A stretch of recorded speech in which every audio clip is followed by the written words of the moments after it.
Bismillahirrahmanirrahim. Assalamualaikum warahmatullahi wabarakatuh.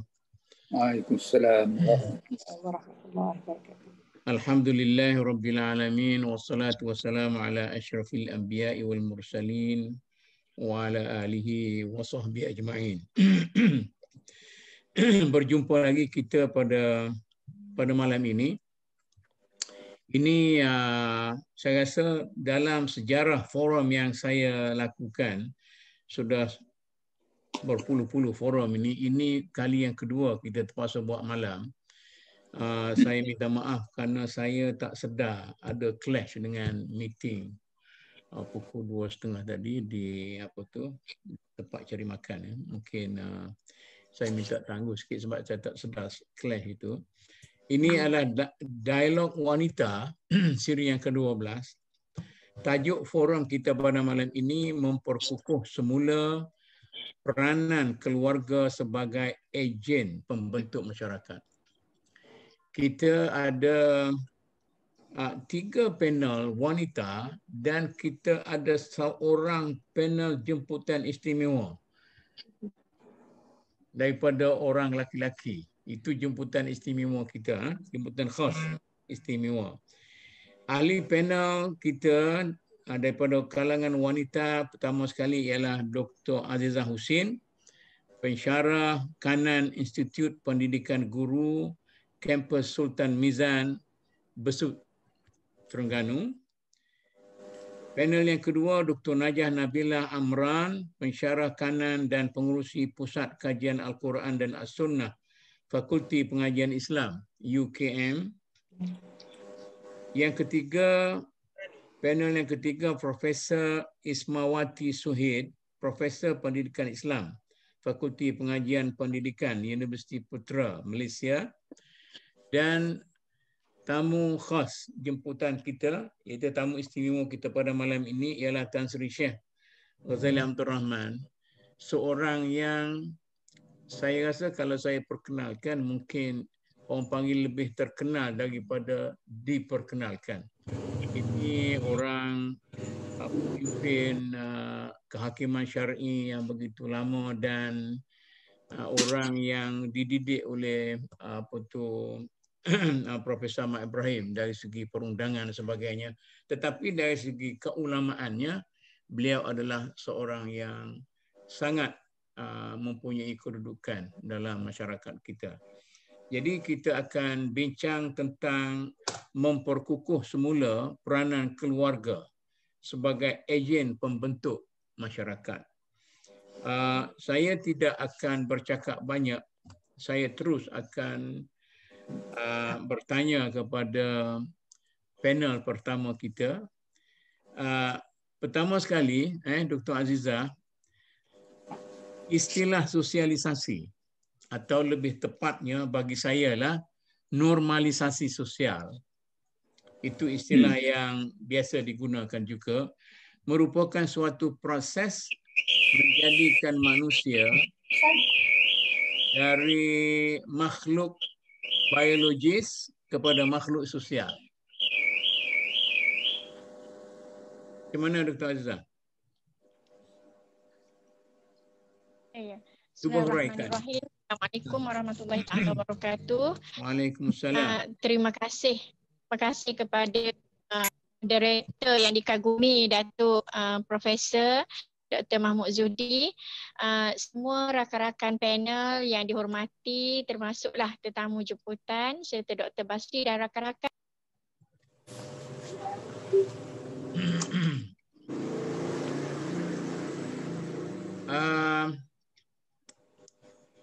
Dr. Azizah sedang menghuraikan konsep sosialisasi atau lebih tepatnya konsep normalisasi sosial.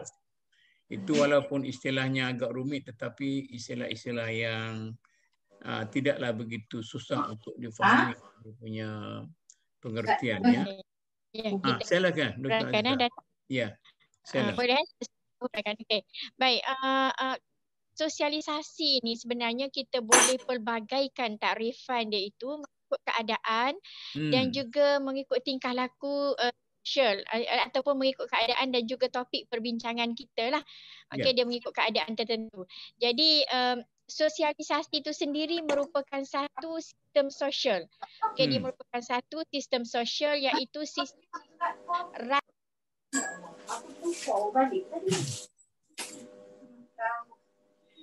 ya, sosialisasi itu saya cuba sambung yang Dr. Azizah cuba terangkan. Ialah suatu, Dr. Azizah, okey, suatu proses. Okey, Dr. Azizah, yes. Saya untuk pemula tarikh pertama sekali mohon maaf sebab internet tak berapa stabil malam ni. Baik, saya sambung lagi iaitu sistem rantaian yang menghubungkan individu ataupun kelompok-kelompok menjadi satu jaringan. Dan jaringan inilah yang merupakan proses sosialisasi. Okey, jaringan antara individu dengan individu, kelompok dengan kelompok inilah yang berlakunya proses sosialisasi. Baik.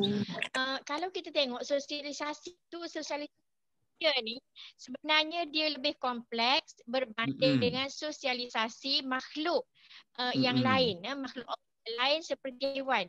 Maknanya sosialisasi manusia ini rumit. Mungkin disebabkan oleh ataupun ini disebabkan oleh manusia itu diberi akal fikiran dan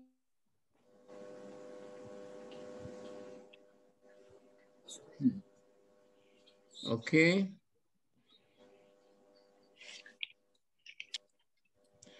Okey, mungkin kita Dr. Azizah kita terpaksa pergi kepada Dr. Najah dulu sementara saya Dr. Azizah baiki dia punya device dan sebagainya. Mungkin dia terpaksa tutup dia punya video, dia menggunakan dia kena cari tempat lain lah. Ya. Tempat lain. Ataupun Dr. Azizah cakap slow sikit. Mungkin tak sempat apa tu line nak ikut dia.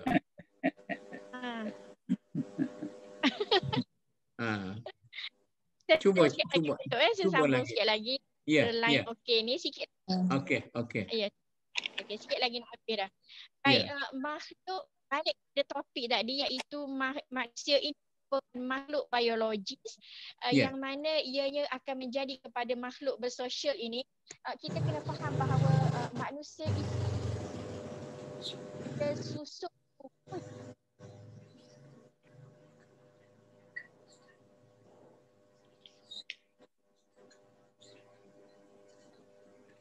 okey, boleh? Saya kena alih tempat dulu.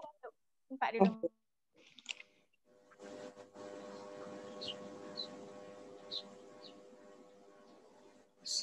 Saya sambung sikit sementara saya share. Baik, makhluk manusia tadi yang kita katakan manusia tadi dia merupakan susuk tubuh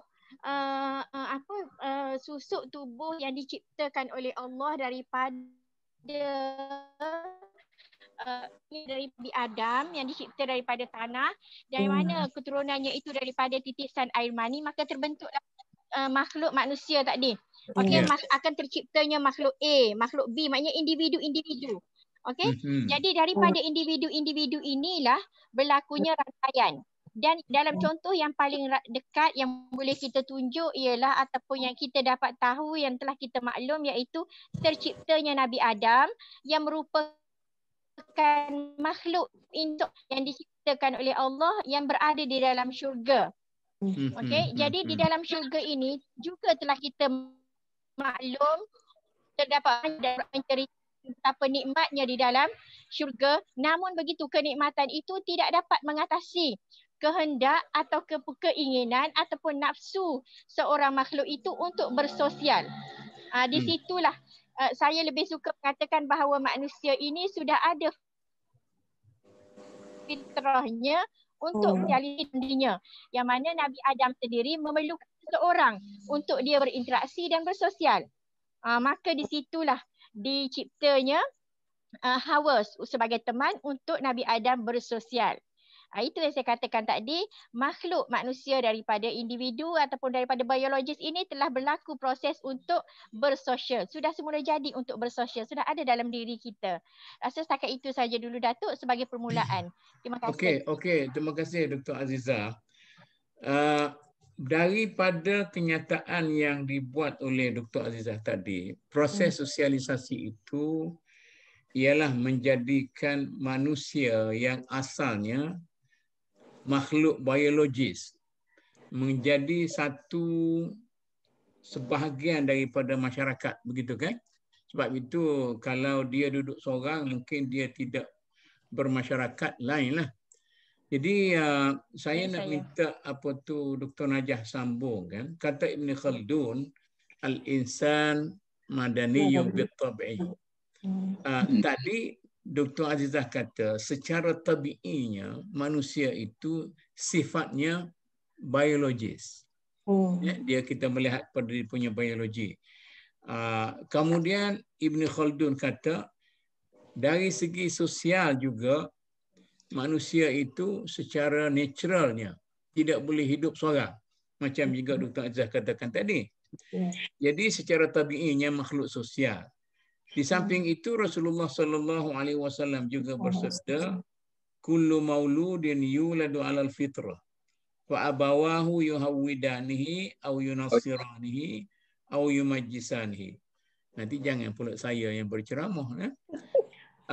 Mana Rasulullah bersabda, manusia itu dilahirkan dalam suatu bentuk fitrah, semula jadi. Jadi semula jadi, mana manusia itu secara semula jadinya makhluk biologis tadilah. Tak ada corak dan sebagainya.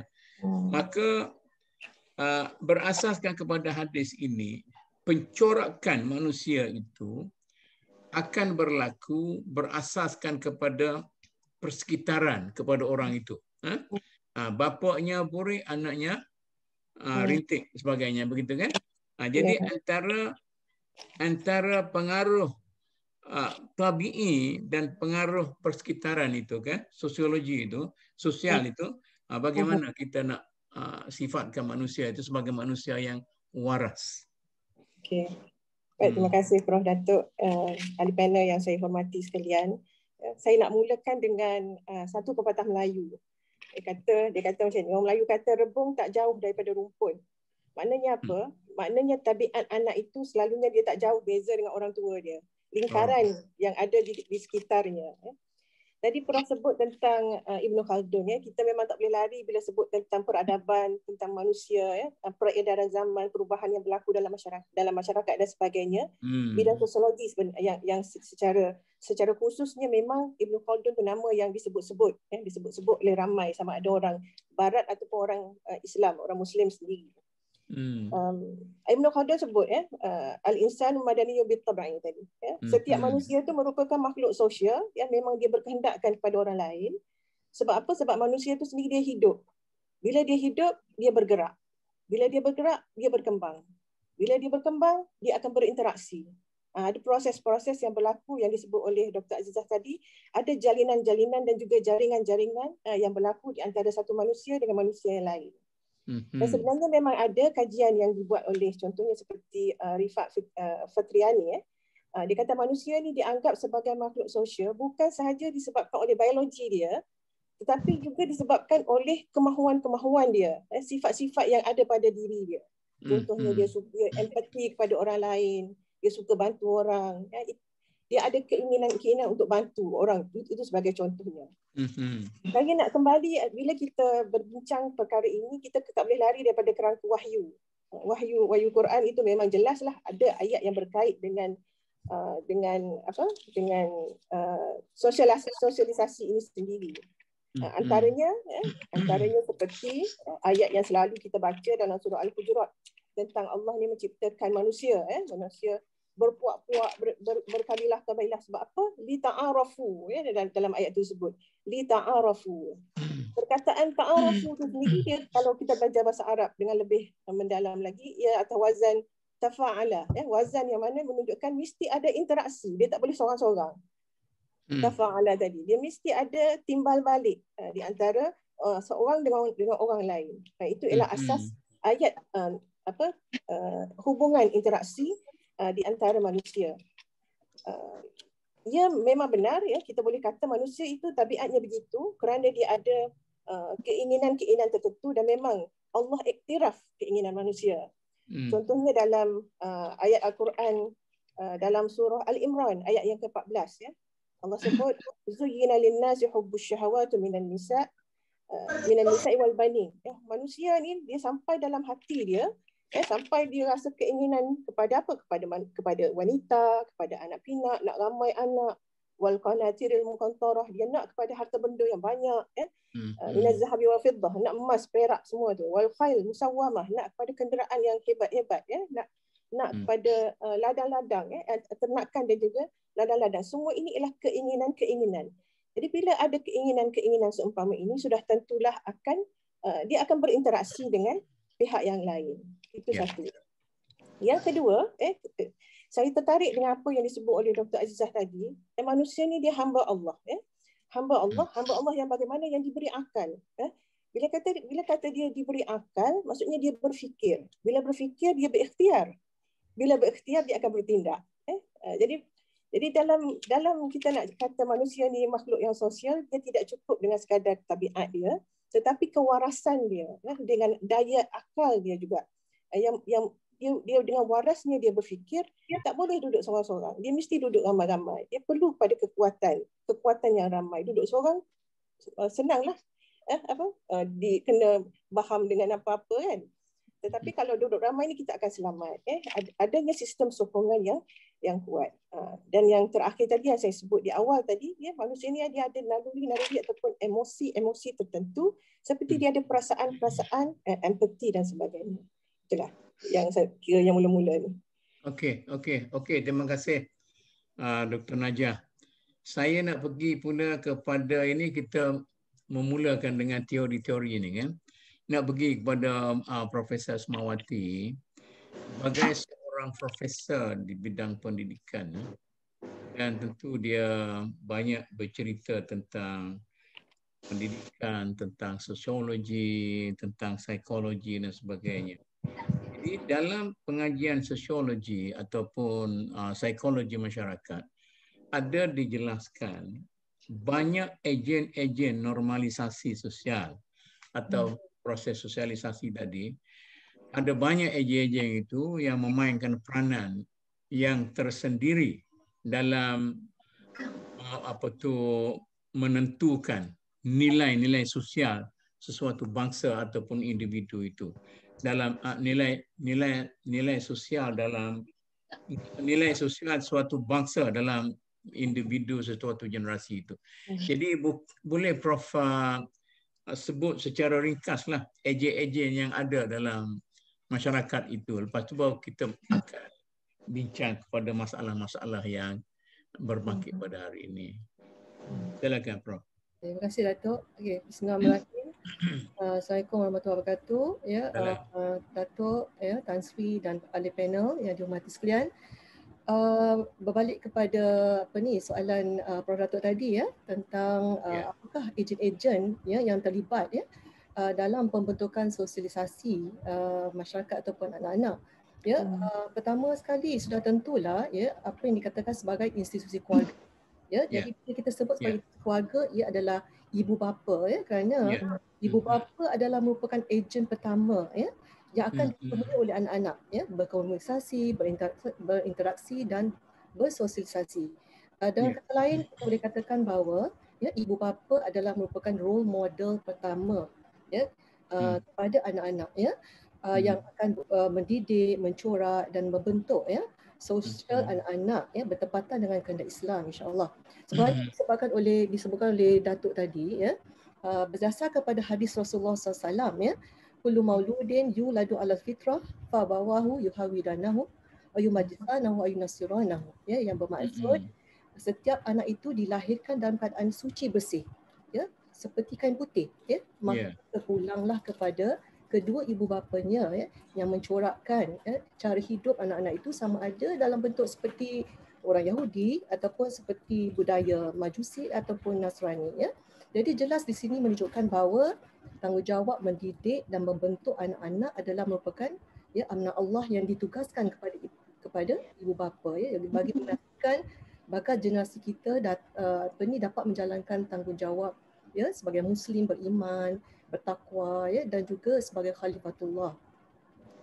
Okay, jadi di sini kita dapat lihat ya bahawasanya maka jelas ya ibu bapa itu adalah merupakan role model pertama sepatutnya ya yang akan menentukan corak ataupun sosialisasi berinteraksi dengan anak-anak mereka ya. Ya.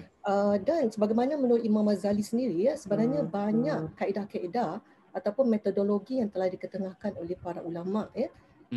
Imam Ghazali ya, beliau banyak berperkatakan tentang pembentukan tingkah laku anak-anak ya. Jadi di situ sebagai contoh kata Imam Ghazali, kita memupuk anak-anak dengan kebiasaan-kebiasaan yang baik ya, maknanya kita membiasakan anak-anak dengan amalan-amalan yang baik ya. Begitu juga ibu bapa sendiri ya, apabila bertutur ya, memilih kata-kata yang baik, menunjukkan perbuatan amalan yang baik dan murni ya, supaya kerana ibu bapa orang yang paling dekat dengan anak dan sebenarnya anak-anaknya akan mudah meniru ya, mencontohi ya, apa yang dilihat di depan mata mereka. Begitu juga apa yang kita harapkan di sini ya, supaya rumah ataupun rumah tangga ibu bapa itu adalah menjadikan sumber di mana anak-anak mendapatkan kasih sayang dan kebahagiaan ya, bukan sebaliknya. Okey, jadi itu yang pertama ya Datuk yang sekalian. Yang kedua ya, begitu juga ejen sosial yang kedua yang penting ya selepas ibu bapa adalah institusi pendidikan ataupun sekolah ya. Jadi guru-guru adalah merupakan, dikatakan guru adalah merupakan ibu bapa kedua kepada murid-murid ya. Jadi kita merujuk pada guru-guru lah ya. Dan berdasarkan kepada pendidikan, kalau kita lihat pendidikan di Malaysia sendiri ya, bertujuan untuk memperkembangkan jasmani, emosi, rohani, intelek dan sosial anak-anak, murid-murid, JERIS. Jadi di situ kita lihat ya, dalam sudut pendidikan juga guru juga bertanggungjawab, berperanan di dalam membentuk ya, memupuk sosialisasi dalam kalangan murid-murid. Dan kalau kita lihat dari perspektif Islam sendiri ya, sebenarnya peranan guru itu bukanlah sekadar menyampaikan ilmu ya, tetapi sebenarnya peranan guru itu adalah sebagai murabbi ya, muaddib dan mudarris ya. Jadi di situ kita lihat bagaimana ya peranan guru ataupun para asatizah ya sepatutnya ya menunaikan tanggungjawab dengan sepenuh hati ya. Kalau dia lakukan betul-betul, kadang-kadang anak murid ini menjadikan mereka ni sebagai idola idola mereka ya. Lepas cikgu tu sampai besar sampai dewasa pun dia akan mengingati guru yang menjadi idola mereka, ikutan mereka. Okey, jadi itu saya kira itu adalah ejen kedua yang penting dalam mencorak membentuk sosialisasi anak-anak ya. Di mana di sekolah sendiri kita lihat banyak aktiviti kurikulum ya, yang mana banyak menyumbang juga kepada proses sosialisasi murid-murid. Dan seterusnya ejen ketiga yang terpenting juga ya di sini adalah masyarakat itu sendiri. Ya, masyarakat itu sendiri. Jadi apabila kita menyebut tentang masyarakat ya, ia termasuklah mereka yang di sekeliling kita ya, kawan-kawan, kejiranan ya, para pemimpin juga ya, dan juga golongan ulama, mereka semua itu adalah masyarakat. Jadi apa yang kita harapkan ialah ya, apabila anak-anak dan individu itu dilahirkan ya memiliki kepribadian mulia, insya-Allah ya, mereka bakal menjadi anggota masyarakat yang dapat menyumbang bakti kepada pembentukan masyarakat yang harmoni dan makmur. Ya, maka bagi pihak masyarakat pula ya, mereka perlulah menyokong pembentukan ini ya. Maksud saya di sini memupuk dan kita cuba membudayakan nilai-nilai dan norma-norma yang sesuai yang diamalkan dihayati oleh anggota masyarakat. Sebab itu di sekolah ya, kalau di sekolah kita lihat ya, nilai-nilai murni yang dipilih itu adalah merupakan nilai-nilai yang sejagat ya. Yang sebelum ni ditambahkan sebagai 16 nilai murni yang perlu dihayati oleh anak-anak ya, sama ada di sekolah ataupun di rumah.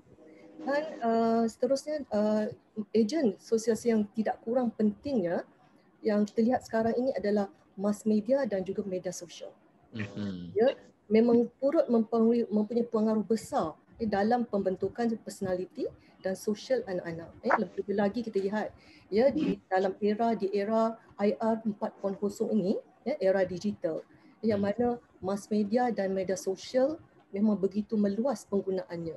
Ya, lebih lagi tidak ditambah pula dengan globalisasi. Ya, jadi kita kadang-kadang bila sampai ke era globalisasi itu anak-anak kita terpaksa menerimanya, ya, tetapi di situlah peranan ibu bapa, di peranan guru masyarakat ya, untuk melihat ya ataupun mengawal pemilihan bahan-bahan yang dibaca ya, walaupun tugas ini agak berat dan agak mencabar ya, sebab era globalisasi itu terus mendatang kepada masyarakat, bukan sahaja Malaysia tetapi seluruh dunia.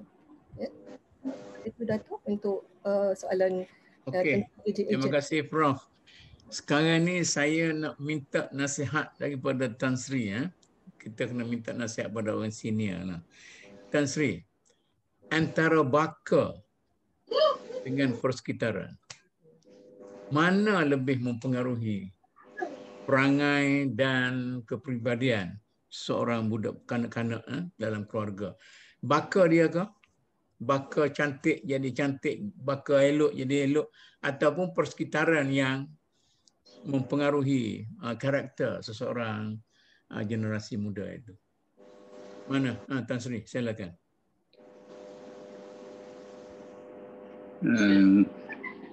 Assalamualaikum. Terima kasih Datuk. Assalamualaikum warahmatullahi wabarakatuh. Saya rasa soalan yang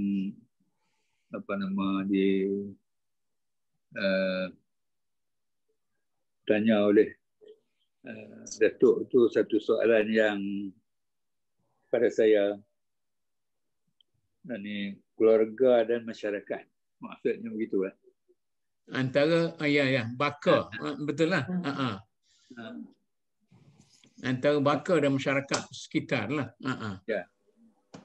Pasal saya peranan keluarga ni pada saya memberi satu kesan yang lebih kepada lebih mempengaruhi anak-anak daripada keluarga Syekh Mahmud Zuhdi dengan ada 2-3 orang panel termasuk Syekh daripada masyarakat sekeliling. Saya secara ringkasnya kita dapati bagaimana kalau kita lihat sebab keluarga ni macam ada keluarga guru-guru, alim ulama. Dia akan anak-anaknya, keluarganya akan mempengaruhi, dan ibu bapa itu sendiri akan dapat mengawal anak-anak ini untuk memelihara, biasanya untuk memelihara nama baik keluarga, dan kebiasaannya inilah satu kejayaan yang diperolehi oleh ulama-ulama, tok-tok guru kita dalam satu masa. Dan anak-anak kepada keluarga yang seumpama ini, dia sebagai guru, dan anak-anaknya perlu juga kepada kawan-kawan. Kalau pergi ke sekolah, dia akan jumpa kawan-kawan di sekolah. Dan kalau dia dah lepas daripada sekolah rendah hingga sekolah menengah, mungkin dia akan berpisah daripada keluarga dia. Tetapi pengaruh keluarga tu masih ada.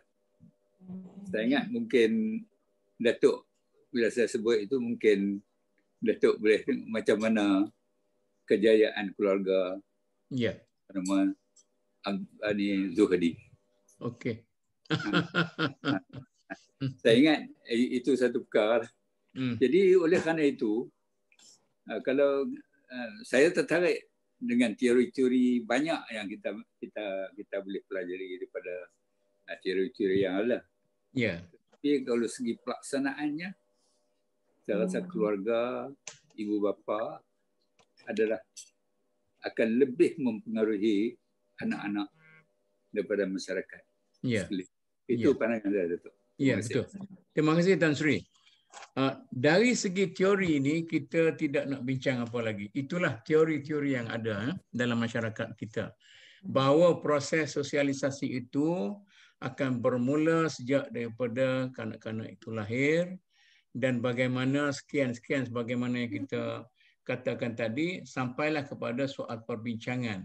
Siapa yang lebih kuat mempengaruhi seseorang itu, sama ada baka genetik keluarganya ataupun persekitaran. Sekarang lepas ni kita bincang. Jadi saya nak pergi kepada satu soalan umum yang terbuka untuk semua orang. Jadi kita cuba bincanglah santai macam di rumah kita, dalam keluarga kita, Dr. Azizah pun dah ambil apa tu ruang yang di beranda, senang lebih dia punya line lebih kuat sebagainya. Jadi soalan ini di luar rumah. Ya. Dalam masyarakat dan budaya lama. Ini sebagaimana yang diceritakan oleh rakan-rakan tadi termasuk Tan Sri. Dalam masyarakat dan budaya lama, memang keluarga mempunyai pengaruh yang begitu besar. Sehingga Nabi menyatakan bahawa daripada kain putih yang tidak bercorak itu, keluargalah yang boleh menentukan sama ada dia jadi Nasrani atau jadi Yahudi dan sebagainya. Dan dalam pepatah Melayu pun banyak bapa rintik anak, bapa buri anak rintik, dan Dr. Nabilah tadi sebut apa tu tadi, rumpun tak rumpun saya pun tak sempat nak tangkap. Cuma sekarang ini banyak anak-anak pak lebay jadi penyangak. Anak penyangak jadi lebay. Anak ustaz jadi penyamun. Anak penyamun jadi lebay, jadi orang baik-baik. Jadi di mana salahnya? Kita tidak boleh menolak hakikat bahawa dalam realiti yang sebenar, yang ideal, keluarga itulah yang menentukan. Sampai Nabi menegaskan, keluarga tanggungjawab. Tetapi sekarang ini sudah menjadi satu realiti yang berbeza. Keluarga kadang-kala tidak lagi mempunyai pengaruh. Budak-budak ni dipengaruhi oleh persekitaran dia, kawan dia, sekolah dia, kelab dia dan apa-apa dia. Saya cuba terbuka, kita bincangkan. Ringkas-ringkaslah kita berbual, bersantai. Siapa nak mula dulu? Baik, bismillahirrahmanirrahim. Terima kasih. Menyentuh tentang peranan keluarga tadi, sesuailah dengan tajuk kita pun, kita kata tadi nak menyatakan bahawa peranan keluarga ni kena dikukuhkan semula supaya untuk membentuk masyarakat yang lebih sejahtera lah kan. Baik, memang keluarga ini kita tengok macam Datuk bagi contoh tadilah. Apa yang berlaku contohnya yang lebay anaknya jadi penyangak dan sebagainya. Baik, di sini memang kita nak tekankan lagi sekali bahawa budaya lama, kalau kita zaman sekarang ini di zaman moden kita seolah-olah nak tinggalkan perkara lama kan, tapi dalam institusi keluarga budaya lama itu kita kena terapkan balik ataupun kena mantapkan balik. Contohnya kerjasama antara ahli-ahli dalam keluarga. Sebab kalau dahulu kita tengok dalam sesebuah Dr. Zah, saya nak tanya mengapa terjadi? Okey, mengapa terjadi? Okey, mengapa terjadi? Pertama sekali pada saya, pada pendapat saya ialah disebabkan oleh kealpaan, kecuaian, kelalaian. Tiga perkara dah, kealpaan, kecuaian, kelalaian, maknanya hampir sama perkataan ini, oleh ibu bapa itu sendiri. Itu faktor yang paling utama, iaitu ibu bapa tidak menitik beratkan perkara-perkara yang sepatutnya dilakukan oleh mereka. Mereka terlalu lalai ataupun mereka lebih fokus kepada faktor-faktor lain ataupun perkara-perkara lain contohnya untuk mencari atau untuk memantapkan ekonomi, untuk mencari jawatan, untuk maksudnya di luar daripada peranan yang paling utama, iaitu membentuk keluarga yang sejahtera tadi. Jadi itu faktor yang paling utama. Maknanya faktor-faktor lain itu adalah cabang kepada faktor yang paling utama, iaitu kealpaan kita, kelalaian kita. Kita di sini iaitu ketua kepada keluarga. Itu pendapat saya. Kalau ada rakan-rakan yang lain lagi boleh tambah. Silakan. Okey. Kealpaan. Saya. Betul tak? Ya, saya. Orang lain lah. Siapa dia nak sambung ni?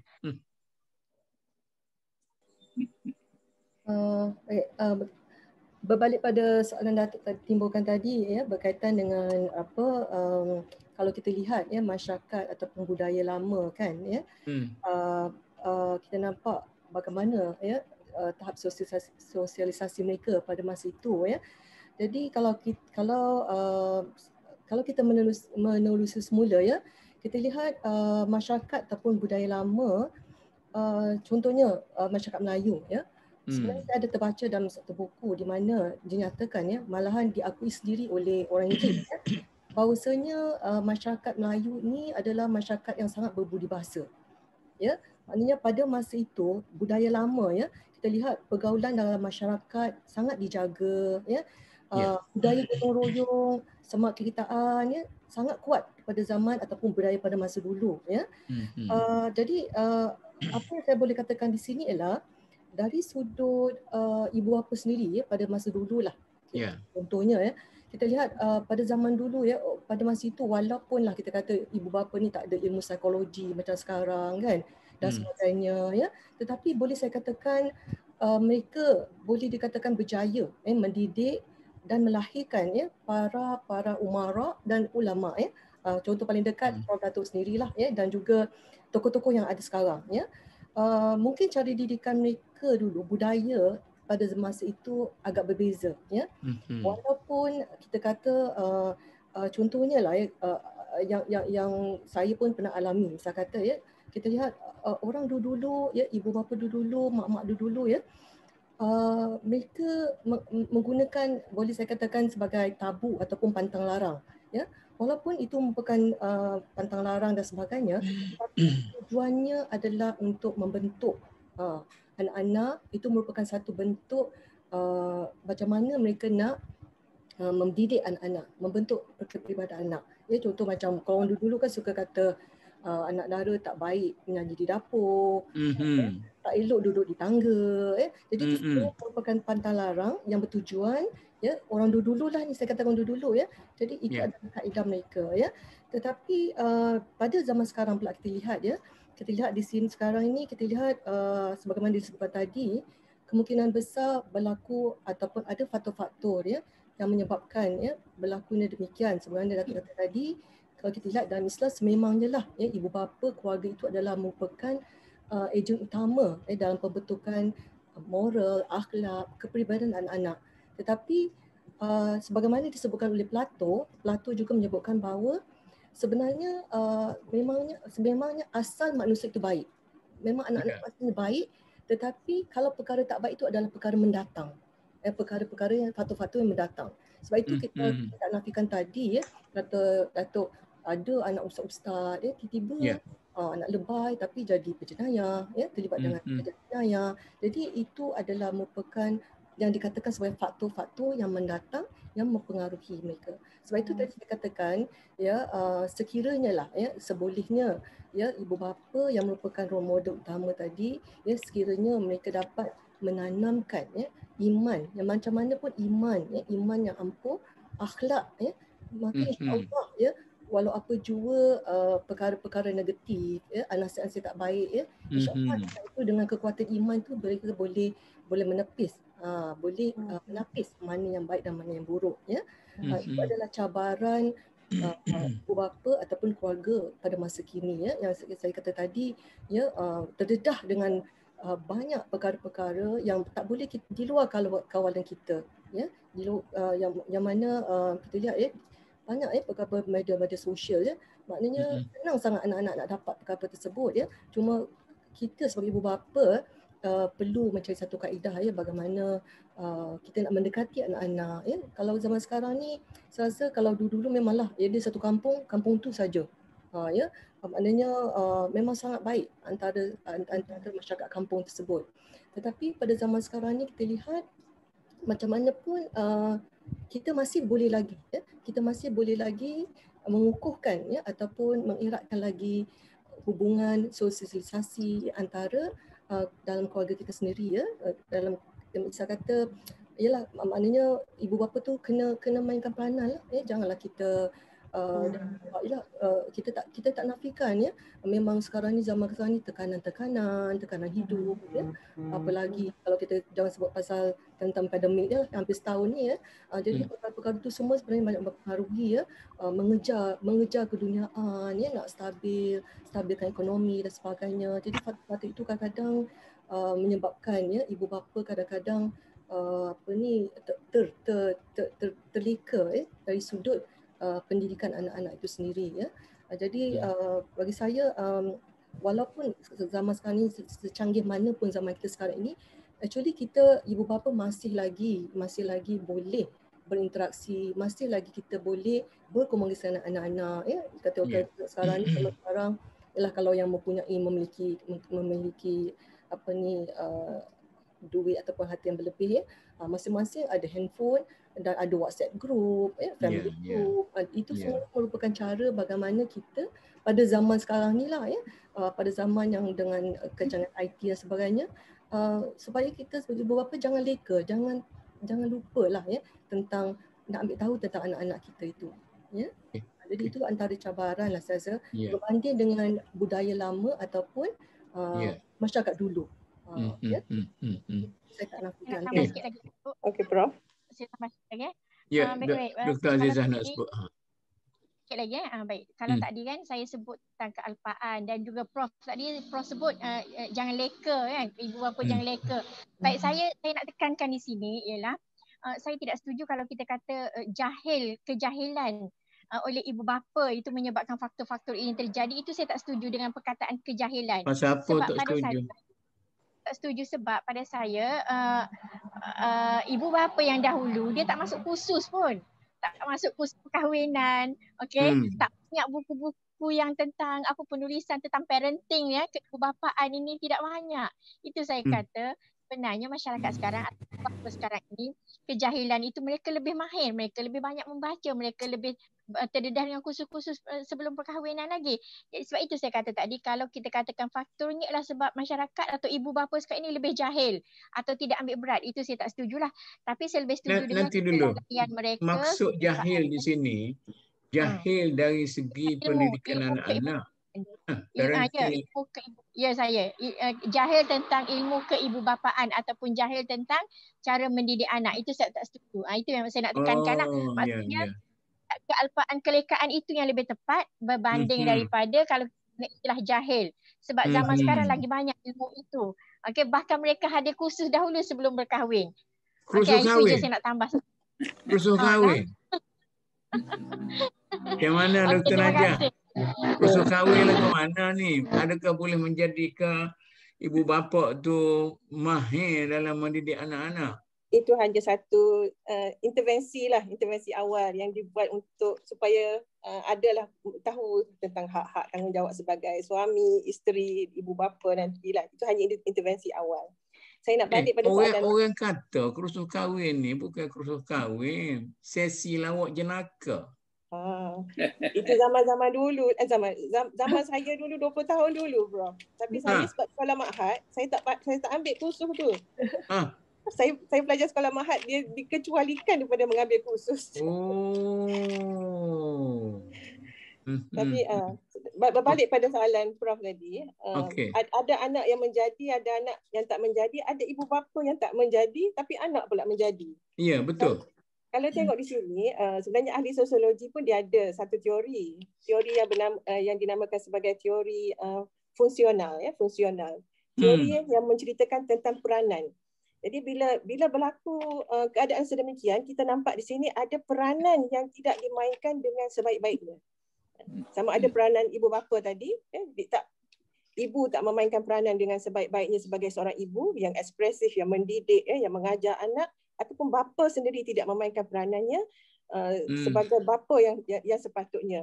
Kalau kita balik kepada apa yang disebut dalam Quran sendiri, kita semak ayat-ayat Al-Quran yang berkait dengan tentang pendidikan, yang mendidik itu dia balik kepada bapa. Contohnya Luqman, surah Luqman sendiri.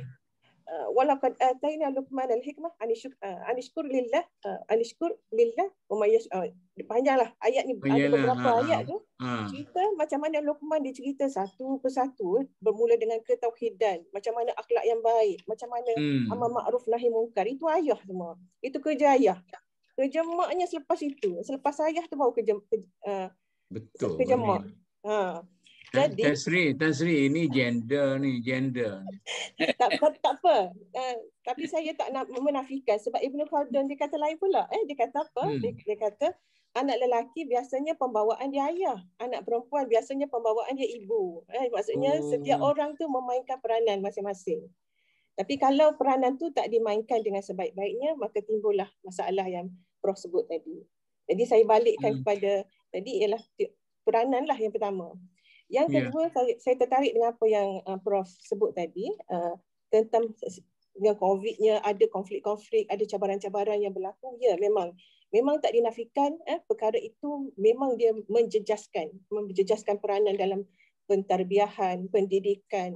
Itu cabaran-cabaran yang menjadi hambatan-hambatan kita pada masa ini. Dua perkara ni lah, Prof. Saya sambung. Okey. Biarlah nak tanya Tan Sri ni Macam mana Tan Sri? Keluar ke macam mana tadi? Orang zaman dulu berkamai lagi berjaya keluarga ni. Jadi dia menggunakan sistem tradisi dia apa semua sekali. Tapi sekarang ni keluarga nampak macam tak berjaya dah.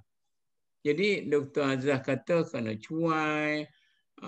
Prof apa tu Ismawati kata kerana hilang pantang larang dan sebagainya dan tidak lagi menjaga betul-betul lebih kurang lah. Apa tu doktor apa tu Najibah Najihah apa tu Najah dekat Najah dekat lah. Jadi macam mana Tan Sri? Saya berpandangan Datuk.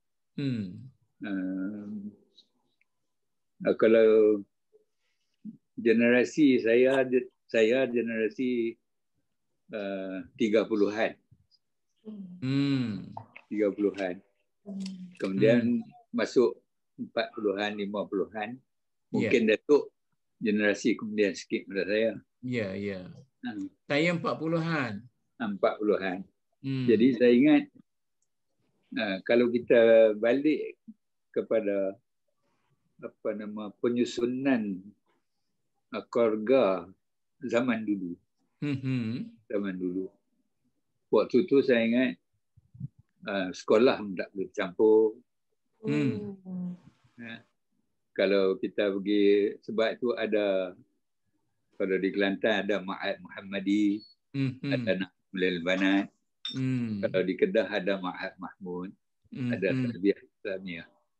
Tapi sekarang ni, saya ingat, saya balik pada masa tahun 69, semua dah campur. Dah sampailah sekarang ni. Tapi kalau kita lihat pembentukan dan kekuatan keluarga dulu, mungkin di Kedah berbeza dengan di Kelantan. Aku pun tak tahulah, mungkin Datuk boleh ni. Sebab kalau zaman dulu pertunangan mula dia akan cantumkan perkahwinan ni di antara keluarga. Mungkin dua pupu itu dia kira jauh dah. Dia akan cantum keluarga dia. Itu satu. Kemudian kebiasaannya oleh kerana pembangunan kita pada masa itu tak ada lagi, kita boleh kata kalau nelayan lah. Kalau di Kedah kata petani, akan pergi ke sawah padi dan sebagainya. Jadi apabila berkahwin saja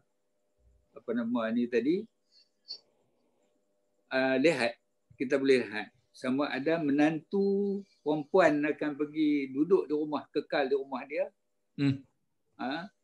Menantu lelaki akan datang tinggal bersama dengan keluarga. Saya ingat dia tinggal bukan sampai dapat anak seorang, dua dan tiga. Selepas itu dia bekerja sekali dengan mentua dia. Duduk di dalam satu keluarga. Dan apabila setelah dia boleh berdikari, dia boleh menjaga keluarga dia dengan baik, maka barulah dia akan mentua atau keluarganya akan membangunkan satu rumah yang asing dan dia akan tinggal bersama dengan isteri dan anak-anak dia. Jadi dalam kejiranan yang satu. Ya. Jadi ini saya ingat adalah satu perkara yang sekarang dah tak ada. Sekarang dah tak ada. Jadi oleh kerana itu pembentukan keluarga, pengaruh keluarga akan dapat menjaga keharmonian. Anak menantu. Sebab itu kita akan jarang kita dapati perceraian berlaku di kalangan ahli-ahli keluarga yang berkahwin tadi, walaupun tidak ada kursus perkahwinan dan sebagainya. Saya ingat itulah. Kemudian yang main peranan penting untuk agama ni ialah imam. Semua pertikaian dalam satu mukim, satu kampung itu, tempat rujuknya ialah kepada imam.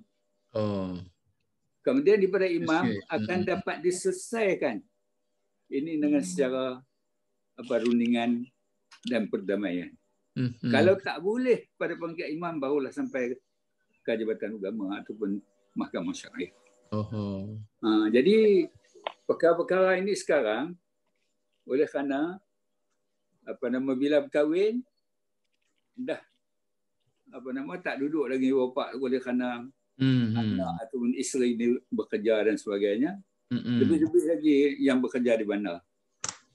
Maka ini persoalan-persoalan pembangunan dia akan mempengaruhi juga tentang kedudukan dan kekuatan keluarga. Cuma sikit saja lagi Datuk saya ingat. Kalau dalam satu keluarga kita ni, kita nak macam mana kita nak berkukuhkan isi keluarga kita. Yang tu. Kata ada setengah suami isteri bekerja, ada setengah suami bekerja dan isteri menjadi suri rumah tangga yang sepenuhnya lah. Jadi ini pun akan mempengaruhi juga keadaan suasana dalam rumah. Saya ingat kalau nak bercerita ni panjang lah boleh cerita. Kita sekerak lah dulu. Lepas tu. Sebagai itulah. Tapi cara untuk memperkukuhkan ni banyak cara yang boleh buat. Okey. Itu kita bincang nanti. Okey. Terima kasih Tan Sri. Saya nak pick yang Tan Sri sebut tadi. Pengaruh dunia moden yang mengganggu peranan keluarga. Betul tak betul? Ini pandangan bukan saja Tan Sri tadi. Begitu juga pandangan-pandangan banyak orang sekarang yang mengatakan bahawa keluarga sudah menyeleweng kerana lebih tumpu kepada pengaruh dunia moden. Siapa nak mulakan? Sehingga sekarang ini keluarga sudah berada pada tahap yang rendah dari segi proses sosialisasi ini. Baik Datuk. Kita nak kata terpaksa pun bolehlah. Maksudnya kita terpaksa menerima hakikat ini. Maka kita terpaksa walaupun kita tidak suka sebab ini adalah peredaran ataupun ini adalah putaran. putaran hidup memang sememangnya semakin maju. Okey, jadi apa yang berlaku kesan sampingan daripada kemajuan ini, inilah antara kesannya walaupun kita tidak, kalau kita kata tidak redha pun kita kena terima. Jadi sekarang, apabila kita telah menerima ataupun kita terpaksa menerima perkara ini, maka perkara yang seterusnya kita kena buat ialah menanggani. Cara untuk menangani itu yang perlu kita cari, ataupun kalau istilah lain, ada penyakit kena cari ubat lah. Jadi sekarang kita nak cari ubatnya ataupun penawarnya kepada keadaan yang berlaku sekarang ini. Sebab kita tidak boleh nak tepi perkembangan sains, teknologi, perkembangan kemajuan industri dan sebagainya itu kita tidak boleh tepi. Kita kena ikut arus. Okey, pemodenan itu kita kena ikut arus. So kita kena cari jalan penyelesaian, perawatan. Dr. Aziza, dulu kita ada ARKAM, iaitu orang yang menolak proses modernisasi dan mereka boleh melahirkan sebuah komuniti yang terpisah yang tidak dipengaruhi oleh pengaruh dunia moden. Mengapa pula Dr. Aziza kata kita terpaksa menerima? Okey. Baik, kalau baik betul lah Prof kata tu memang boleh membentuk satu komuniti, tapi hingga ke tahap mana? Adakah sampai ke tahap antarabangsa? Itu juga kita kena persoalkan. Dan adakah dia sampai ke peringkat kebangsaan ataupun hanya di peringkat kawasan tertentu negeri sahaja ke? Sekarang yang kita bercakap macam kita sebut tadi globalisasi. Jadi yang kita sekarang menempa ke arah globalisasi. Pada saya yang Prof Datuk sebut tadi tidak sampai ke tahap globalisasi. Peringkat kebangsaan pun saya rasa tak sampai ke tahap itulah. Okey, jadi tengok, dan itu adalah salah satu sahaja contoh. Satu sahaja contoh daripada ribu-ribu. Maknanya yang ribu-ribu lagi tu lagi banyak daripada yang satu contoh inilah. Okey, itu sahaja. Kalau boleh rakan-rakan lain lagi. Terima kasih. Datuk Busi, saya ingin Ya dan Sri. Saya ingin menjelaskan sikit. Pasal Datuk sebut ARKAM. Kemudian pada Dr. Azizah sebut sebenarnya ARKAM dah jadi satu gabungan yang kuat pada peringkat antarabangsa. Kalau kita baca dia punya ringkasan GI, apa nama tu GI, makna guru GIB. Dia ada di Amerika, ada di London, ada di Paris, ada sampailah di Malaysia. Dan saya ingat grup ikhwan ni adalah grup yang kita tolak tentang pemahaman aurat dia. Tapi dari segi ekonomi, maknanya dia adalah berjaya. Walaupun tak ni dia berjaya. Itu pada saya lah. Kalau nak kata ni, dah dia sampai daripada antarabangsa. Okey, satu nota Tan Sri yang dihantar kepada Dr. Azizah. Nanti lepas ni Dr. Azizah nak sebut, kita pergi ada orang dua nak sebut. Macam mana? Terima kasih. Prof, saya dah pula. Ya. Masuk terus. Tentang modernisasi tadi dan kesannya kepada keluarga, memang ada kajian-kajian yang telah dibuat dan banyaklah kajian yang menyatakan disebabkan oleh modernisasi, teknologi, industri dan sebagainya tadi telah memberi kesan kepada keluarga.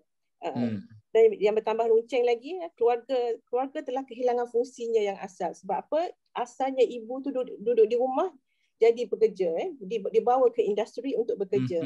Asalnya bapa tu bekerja di kawasan lokaliti yang berdekatan, berpindah ke tempat lain untuk mendapatkan kehidupan yang lebih baik katanya. Sampai jadilah beberapa keadaan di mana keluarga tu dah jadi keluarga yang komuter, orang kata. Komuter tu bukan maksudnya dia naik komuter, tetapi terpaksa ber-PJJ dan sebagainya lah. Dan ibu tadi ataupun isteri tadi pula dia ada tugas-tugas yang terpaksa dilakukan seperti menjaga anak, bekerja juga. Pada masa yang sama dia ada tugas lain seperti jaga ibu bapa dia. Sampai wujud istilah seperti istilah keluarga sandwich. Dia terperangkap di antara tugas dia sebagai seorang isteri yang menjaga anak dan terpaksa menjaga orang tua lagi. Apa dia? Macam sandwich. Apa makna sandwich tu? Dia macam satu sandwich tu terkepit tengah. Terkepit. Macam tu. Jadi sorry lah Prof, kami ni orang Kelantan. Itulah kesan-kesan daripada modernisasi. Kalau tengok tadi fungsi utama ibu yang mendidik tadi telah bertukar, fungsi pendidikan itu telah berubah. Ibu tadi dah mula menyerahkan tugas dia, macam Prof sebut di awal tadi, tugas keluarga tu dia pergi kepada guru-guru pula. Dihempapkan di atas bahu guru untuk mendidik, untuk menjaga. Fungsi agama pula, menjaga akhlak, tata susila diberikan kepada ustaz-ustaz ataupun kepada guru-guru agama.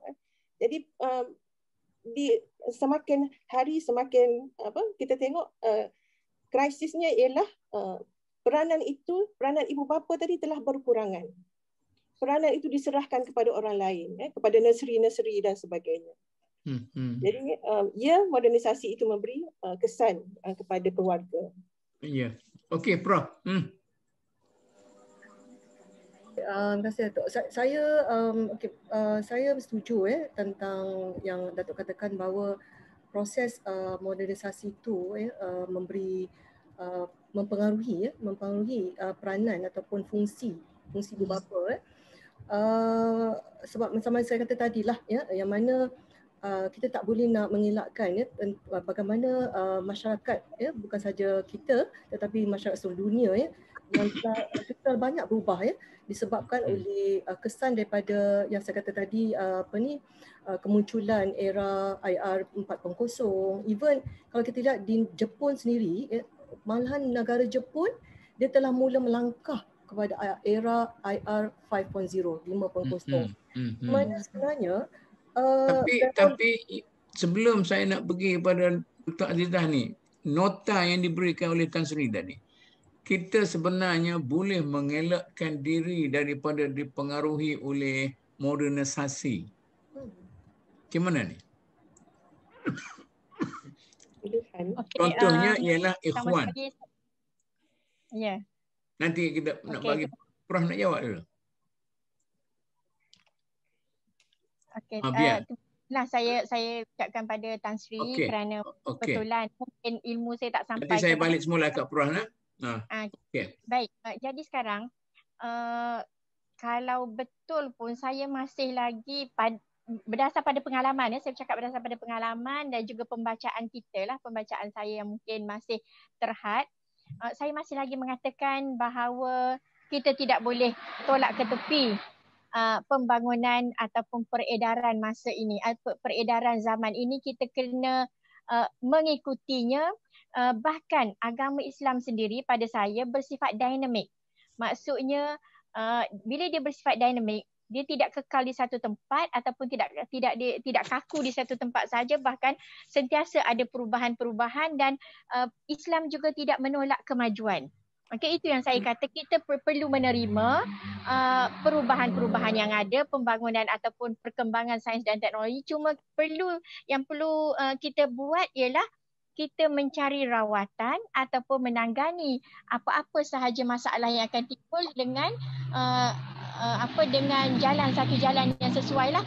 Yang mana jalan tersebut saya nak gantung situ dulu. Ajaran Islam. Okey, terima kasih. Prof Azizah, saya nak gantung situ dulu. Nak balik pada Prof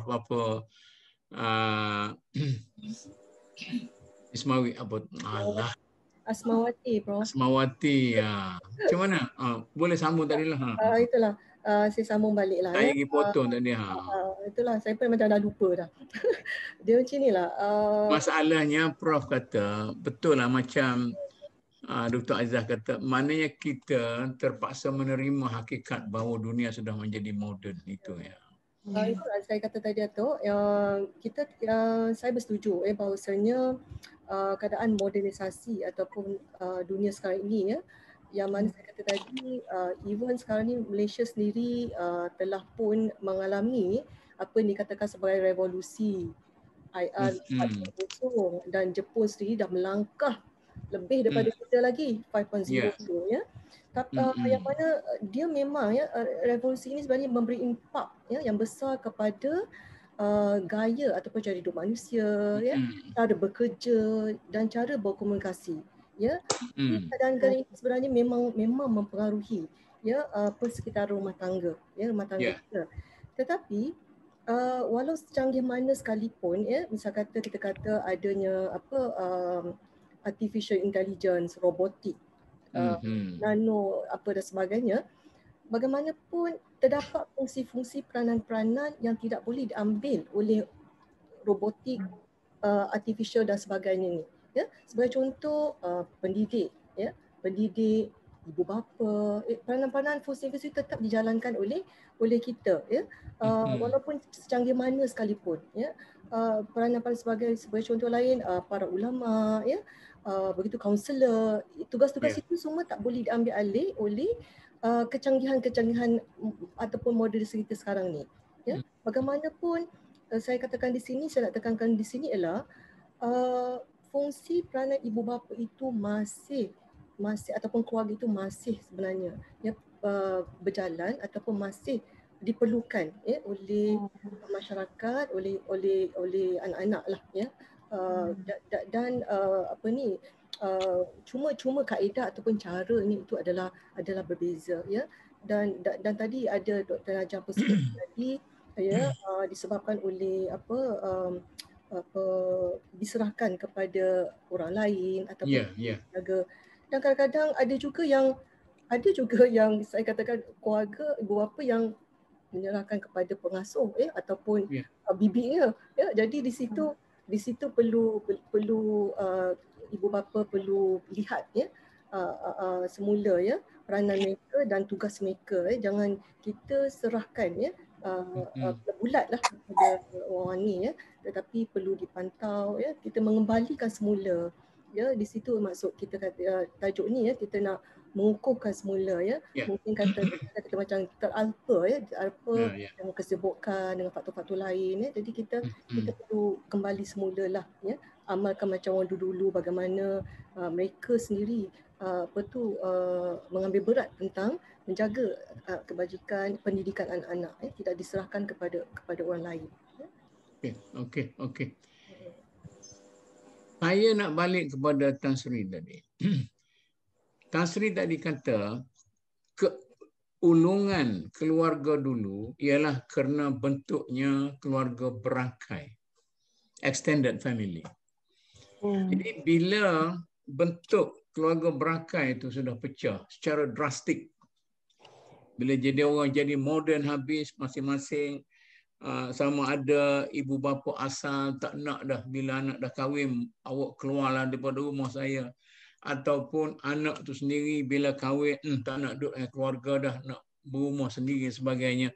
Itu antara satu daripada sebab lain daripada modernisasi tadi yang telah menyebabkan keluarga kehilangan fungsi. Macam mana? Siapa nak start dulu? Baik, saya dapat. Ya.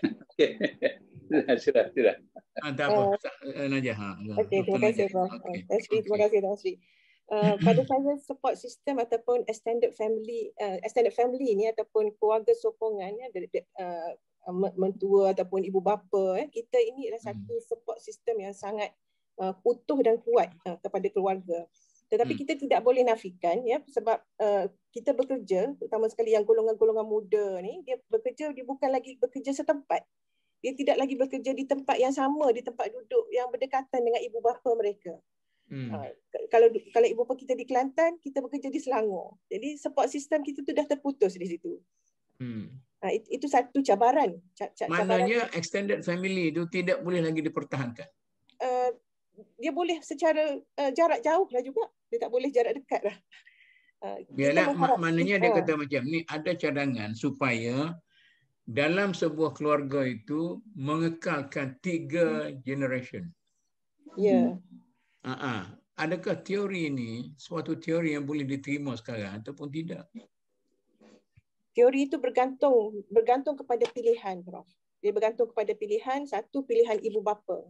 Adakah ibu bapa dia sanggup berhijrah bersama dengan anaknya yang nak berhijrah keluar daripada tempat dia duduk. Itu satu.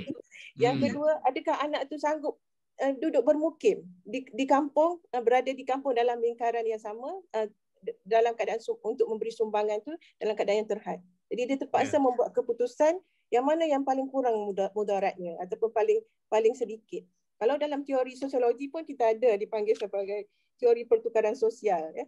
Apa keuntungan-keuntungan yang boleh kita dapat dan apa kerugian yang kita akan dapat.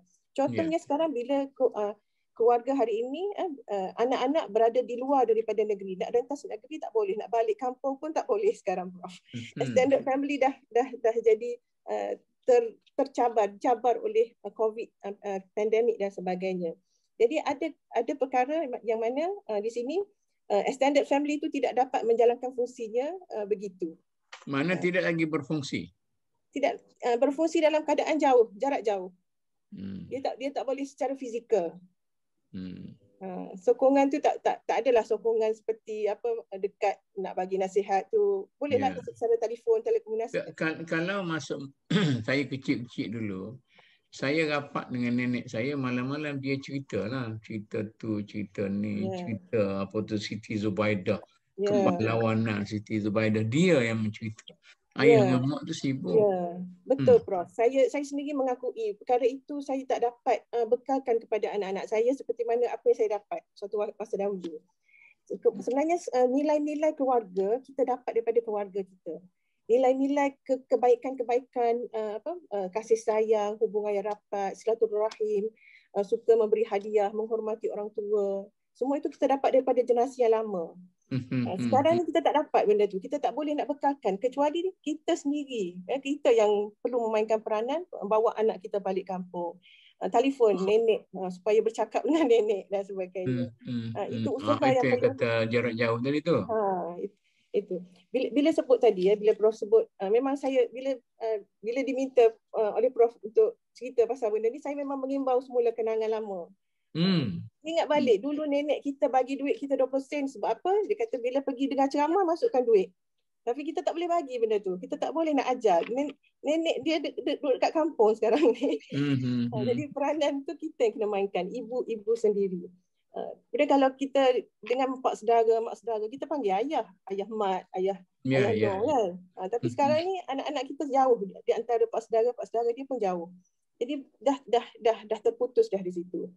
Balik kampung, kalau pesan ayah dulu, jumpa pak saudara bagikan plekat, bagi biskut, kena bawa hadiah-hadiah supaya mengeratkan hubungan. Tapi perkara itu tidak berlaku. Kita harap kita jumpa masa hari raya, tapi kita tak dapat jumpa. Tahun lepas tak balik kampung, ya Prof. Tak dapat balik. Jadi banyak cabaran baru yang kita terpaksa lalui, dan pada masa yang sama kita kena fikir macam mana cara supaya hubungan kekerabatan ini dapat kita suburkan kembali. Okey, mana? Dr. Najah, memang semakin jauh lah ya. Lagi-lagi PKP lagi jauh. Kita nak jumpa langsung ya. PKP ni benda sementara. Sementara. Tapi saya rasa macam ni Datuk ya. Memanglah kita katakan bahawa bentuk keluarga berangkai ataupun extended family ya, yang merangkumi datuk, nenek, pakcik, makcik dan sebagainya. Yang mana bila kita lihat ya keadaan sekarang, perubahan-perubahan sekarang ya, disebabkan oleh faktor-faktor yang disebutkan tadi ya, menyebabkan kita masing-masing ada maksud saya masing-masing ada apa yang kita nak tumpukan dan kita kejar kan. Jadi perhatikanlah bila berlakunya keadaan tersebut ya, kadang-kadang kita sampai agak jauh daripada kawan-kawan, walaupun pakcik sebenarnya mereka dekat mereka dekat dengan kita, tetapi disebabkan oleh seperti tadi bekerja dan sebagainya ya. Tapi saya kira kita perlu pada masa sekarang ni lah ya, kita perlu cuba menyesuaikan, kita cuba adapt ya. Dengan keadaan sekarang ini kita cuba adapt sekadar yang kita boleh, yang kita mampu ya. Pengalaman saya sebagai contoh ya, sekarang ni selalu masyarakat ataupun keluarga cara mereka nak gatherkan semula extended family ni cucu cicit apa semua ni dengan mengadakan sebagai contoh adakan family day kan di situ yang dapat semua generasi-generasi semua dapat berhimpun sama, masak sama-sama, kita ada 2-3 hari kat situ. Maknanya maksud saya kat sini kita masih ada mungkin kita ada cara bagaimana kita nak merapatkan balik jurang itu dengan yalah macam yang saya kata tadi mengamalkan perkara tersebut lah. Even misal kata kita buat perhimpunan hari raya, kalau hari raya boleh datang boleh kita boleh ni, dan bahasa lain pun begitu juga mereka ada pertemuan dengan ahli keluarga, di situlah mereka berkumpul, dia nak mengeratkan semula yang kita katakan extended family tadi supaya makin jauh tetapi perkara tu kita saya nampak itu trend sekarang lah trend sekarang yang kadang-kadang boleh berkumpul beberapa generasi di situ cara mereka nak menjaga, memelihara supaya hubungan extended family itu tidak akhirnya terhakis tetapi masih boleh dikekalkan, masih lagi boleh ni berkenal-kenalan balik, ni anak siapa buatlah apa-apa game ke dan sebagainya untuk merapatkan balik jurang extended family tadi supaya kita tak adalah terpisah terus, terhakis terus keadaan tersebut. Saya akui perkara itu memanglah susah macam dulu boleh berkumpul tapi disebabkan oleh keadaan sekarang kita tengok masyarakat kompleks tak macam masa dulu masyarakat kompleks tapi masyarakat kita adalah sebuah masyarakat kompleks, kehidupan berbanding dengan berbeza dengan kehidupan dulu cuma cara kita nak adapt, bagaimana kita nak menyesuaikan dengan keadaan sekarang ini mungkin antara cara yang boleh kita lakukan lah kadang-kadang saya nak kita tengok dengan IT ni lah IT boleh lagi saya bagi boleh lagi memberi peluang kita. Kadang-kadang kita sendiri pun tak tahu kita dapat tahu cepat siapa yang meninggal dunia, siapa yang sakit, siapa yang tu, dan kita cepat kalau ada ni bolehlah hantar hantar bunga ke untuk mengingati saja itu antara contoh lah supaya kita tidak terhakis terus yang dikatakan sebagai extended family disebabkan oleh perubahan zaman ataupun disebabkan oleh orang kata pemodenan tadi kita boleh kekalkan lagi masih boleh kekalkan lagi dengan cara-cara itulah lebih kurang lah Okey, Dr. Azhar. Okey, terima kasih. Baik, saya sangat bersetuju dan menyokonglah pandangan Dr. Najah dan juga Prof. Asmawati tadi. Maksudnya cuma yang dimaksud oleh Datuk tadi untuk kekalkan 3 generasi itu dalam tempoh ataupun di satu-satu tempat itu memang mustahil lah, seperti yang telah diulang dalam satu bumbung. Dalam satu bumbung itu agak mustahil lah dalam keadaan sekarang yang mana setiap keluarga bila dah berkeluarga itu dia strive ataupun dia berikhtiar untuk mencari ekonomi masing-masing. Jadi itu agak sukar. Jadi itu yang saya kata saya setuju dengan Dr. Najah dan Prof. Asmawati tadi sebab betul lah seperti Prof bagi contoh tadi iaitu adakan hari keluarga kan. Adakan hari keluarga, dan satu lagi saya nak tambah, yang itu saya tak nak ulang sudah sebab dah diberi contoh. Yang satu lagi yang saya nak tambah ialah sekarang juga kita tengok sangat subur dengan adanya grup-grup WhatsApp, grup-grup Telegram dan juga grup yang terbaru punya ni apa nama tu yang dibawa dari Turki punya BIP kan, BIP. Maknanya banyak sudah saluran-saluran yang boleh kita wujudkan untuk menyatukan extended family yang kata berjauhan tadi. Selain daripada buat Dr. Azhar. Ya saya. Saya buat. Saya laksanakan. Saya dalam keluarga saya ni, rumah saya ni berapa bilik tu. Kemudian anak saya, menantu saya apa semua kami duduk sama. Kemudian lepas tu duduk beberapa tahun apa semua, seorang tu pindah duduk kejiranan yang sama, atas jalan yang sama. Kemudian yang kedua pula atas jalan yang sama. Jadi kami sudah buat kampung. PPJ Section 11 ni. Saya dan anak menantu sedikit kot. Apa tu? Sebab semua anak menantu kerja di Kuala Lumpur. Kalau ada yang kerja negeri lain mungkin sukar jugalah. Itulah nasib baik saya. Dia orang ni sekarang dia pergi duduk di Australia, pergi duduk New Zealand, Switzerland, tapi balik Saya dulu pernah bila kerajaan memperkenalkan rumah kluster. Rumah kluster kan. Jadi rumah kluster ni dia belaga dapur kan. Tidakkah boleh secara fizikal kita boleh balik macam tu? Saya sebut tadi kerana nak argue dari segi kemungkinan boleh tak boleh itu je ya. Prof, baru-baru ni saya ada tengok satu iklan, Prof. Iklan kawasan perumahan yang mana dia memang dia buat special untuk extended family yang terbaru. So maksudnya pemaju tu buat mesti ada permintaan. Mesti ada permintaan. Permintaan khas. Mesti ada permintaan. Dan juga yang sepanjang saya duk baca-baca di kalangan orang-orang Cina, mereka lebih suka pada kehidupan yang ada extended family ni. Mak ayah duduk sekali. So dia adalah dia punya ni cara-cara dia. Tapi saya tak pun nak komen panjang lah. Yalah. Itu mana okey. Sebelum kita bincang lagi nak pergi ke Tan Sri tadi lagi akak tangan nak bagi tahu Macam mana Tan Sri? Ya. Tentang anak saya anak ramai. 8 tu ada. Oi. Tapi alhamdulillah semua habis pengajian. Semua alhamdulillah. Isteri tak boleh. Jadi suri rumah sepenuh masa. Kemudian setiap anak saya yang kahwin semua ada rumah. Saya beli rumah bagi. Jadi anak saya yang dah kahwin 6-7 orang ni semua duduk rumah yang asing-asing. Tapi kami punya cara setiap minggu sama ada hari Sabtu malam Ahad ataupun hari Ahad semua anak-anak ni akan berhimpun di rumah. Akan berhimpun di rumah keluarga asal, di rumah Tan Sri lah. Berhimpun di rumah saya. Maknanya anak cucu sebab dah ada cucu ni, anak cucu semua mari.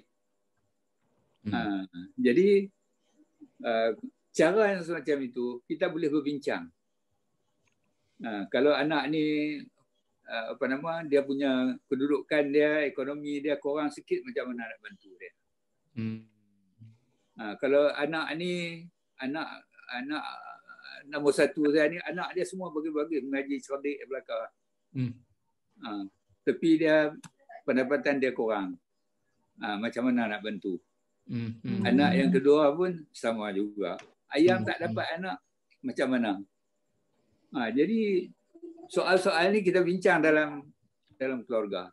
Yang bagusnya tiap-tiap bila dia orang datang ke rumah, dah janji dah mesti ada WhatsApp depa WhatsApp kita. Sebab kita ada grup WhatsApp keluarga.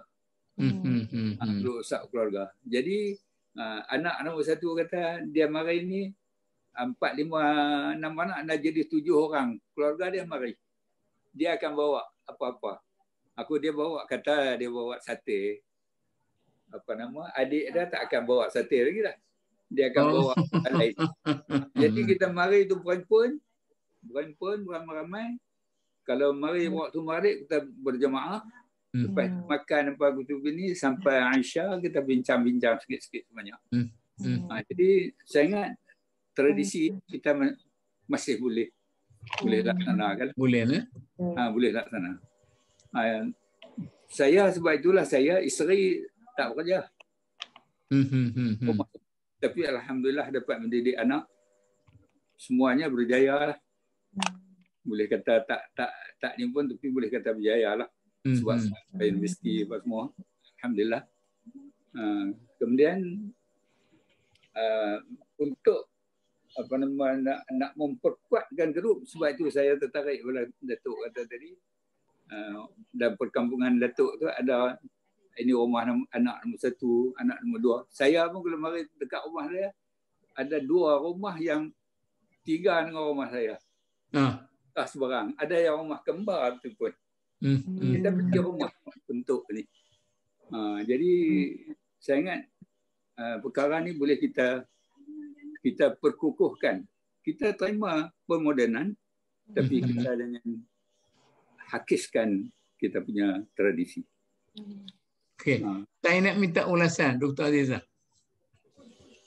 Cerita Tan Sri. Hai Dr. Azizah. Sekali lagi ulang. Saya nak sekali minta, lagi ulang, saya tak jelas. minta Dr. Azizah ulas pengalaman Tan Sri. Baik. Tahniah, pertama sekali tahniah Tan Sri kerana berjaya menjadi anak dulu. Itu kali kena ucap tahniah dia. Sebab dia 8 anak, saya cuma sahaja. Tu yang saya kata tahniah tu. Baik. Sebenarnya satu saya nak ulang dari sudut isteri tidak bekerja. Sebenarnya isteri tidak bekerja ini satu anugerah. Okey, satu anugerah kerana dia dapat memberi tumpuan sepenuhnya ya Tan Sri kepada mendidik anak-anak dan juga mengurus rumah tangga.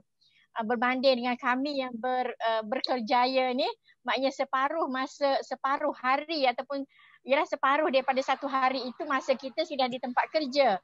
Tumpuan kita kepada anak-anak itu berkurang, bahkan kami kena lebih usaha untuk memberi tumpuan. Okey, itu antara alasan dasar yang boleh saya bagi untuk tentang biodata ataupun background Tan Sri tadi. Dan juga satu lagi yang saya boleh nyatakan ialah tentang extended tadi yang Tan Sri katakan berkumpul, itu juga sangat bagus dan boleh diwar-warkan supaya keluarga lain yang belum mulakan untuk memulakan tradisi beginilah. Okey, itu pandangan saya. Okey. Tak apalah, kita tinggal tu. Serah kepada masyarakat kita lah. Saya nak satu isu lagi. Isu langit terbuka. Tadi dah Prof dah sebut tadi. Masalah zaman internet, zaman apa semua sekali pun, Dr. Najah pun dah sebut tadi. Jadi soalnya sekarang ni, kata sebahagian daripada orang, langit terbuka sudah merupakan suatu ancaman besar kepada kekukuhan keluarga dalam menjaga. Orang kata zaman ini yang dekat menjadi jauh. Nah, duduk dalam satu majlis, tapi masing-masing duduk main gadget masing-masing. Jadi secara fizikalnya dekat tetapi masing-masing berkomunikasi dengan pihak yang jauh. Jadi adakah betul bahawa langit terbuka itu telah menjadi sebab kepada hilangnya fungsi ataupun kurangnya fungsi keluarga dalam mendidik ataupun melaksanakan proses sosialisasi kepada generasi baru? Boleh nak mula? Saya lah Prof. Ya. Saya nak bawa satu tulisan yang berkaitan. Dia kata Technology and the Changing Family. Dia kata memang teknologi dia boleh membawa perubahan kepada keluarga, yang ditulis oleh William F. Burns dan Nikoff. Dan memang tak dinafikan. Teknologi ni dia ada kebaikan tetapi dia juga ada keburukan. Zaman dahulu, zaman 90-an, dulu kita dah ada internet, Prof. Tapi kita guna dalam keadaan yang terhad. Kita masih lagi bersosial dengan orang yang di depan kita. Tapi zaman sekarang ni seolah-olah kita 24 jam. Wi-Fi tu on saja di rumah. Jadi tak ada pagar dah sekarang. Kalau rumah kita ni, kalau dulu orang boleh ketuk pintu bagi salam masuk. Tapi zaman sekarang Wi-Fi ni orang tak bagi salam dah, ada dah cerita-cerita macam-macam dah sampai dalam rumah kita. Orang nak tukar apa-apa maklumat pun ada masuk senang saja. Saya nak bawa satu kajian yang dibuat oleh pelajar saya sendiri, Nurul Ain Mazlan, baru grad tahun lepas. Dia kaji tentang pengaruh media sosial dan kesan dia kepada kesejahteraan keluarga. Dan dalam kajian dia tu dia jumpa kes-kes di mana berlaku hubungan ikhtilat. Ikhtilat tu tak dalam kalangan orang remaja saja, Prof. Tapi ikhtilat ni dalam kalangan orang-orang dewasa ataupun orang yang telah berkahwin. Ada perhubungan di luar perkahwinan disebabkan oleh pengaruh media tadi, yang mana media sosial tadi, yang menyebabkan fungsi keluarga itu semakin hari semakin terhakis. Urusan anak-anak tu semakin terjejas disebabkan oleh pengaruh media yang tadi. Jadi sebenarnya apa yang kita bimbangkan ialah kita bimbang pengaruh media yang buruk. Itu yang kita bimbang. Kita bimbang pada pemikiran yang songsang, yang macam-macam ada sekarang ni. Sesiapa saja boleh buat pemesungan akidah, akhlak-akhlak yang buruk, pengaruh-pengaruh budaya yang tidak sepatutnya, pergaduhan cyber, orang berkelahi, orang dewasa berkelahi, orang muda tengok di alam cyber, bully cyber dan sebagainya, yang mana dia boleh mempengaruhi kebetulan anak-anak kita.